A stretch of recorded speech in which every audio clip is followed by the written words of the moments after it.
રાજ્યમાં છેલ્લા 4-5 વર્ષોમાં તંત્રની બેદરકારીને કારણે અકસ્માતો અને દુર્ઘટનાની વણઝાર ચાલી છે.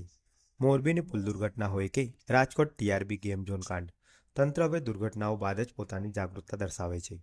વડોદરામાં હરની લેક ઝોન દુર્ઘટનામાં માસૂમોના જીવ ગયા બાદ તંત્રને ગેમ ઝોન અને જોખમી રાઇડ સીલ કરવાનું બ્રહ્મજ્ઞાન થયું હતું.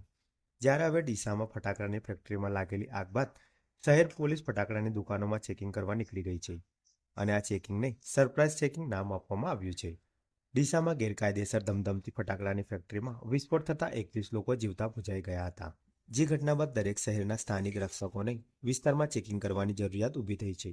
રહેણાંક વિસ્તારમાં ચાલતી ફટાકડાની દુકાનોમાં ફાયર સેફટી સુવ્યવસ્થા છે તેનું ચેકિંગ પોલીસ કરી રહી છે. હકીકતમાં ફાયર સેફટીના ચેકિંગની જવાબદારી સ્થાનિક ફાયર બ્રિગેડની હોય છે.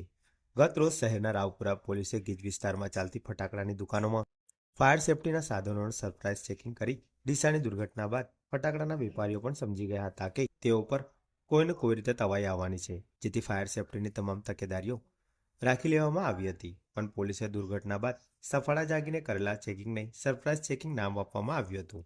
પોલીસે દુર્ઘટના પહેલા ચેકિંગ કર્યું હોત તો માનવામાં આવે કે તંત્ર જાગૃત છે, પણ અહીં આગ લાગ્યા બાદ કૂવો ખોદવા નીકળેલા પોલીસ તંત્રને પોલ ખુલી જવા પામી છે. ઉપર પેલું સ્પ્રિંકલરનું લઈ લેજો અને આ ડોલો લઈ લેજો પછી આ ફાયર સેફટી સ્પ્રિંકલર એટલે આ ફુવારા છે એ અને આ ફાયર સેફટી વાળું લઈ લેજો. શું નામ છે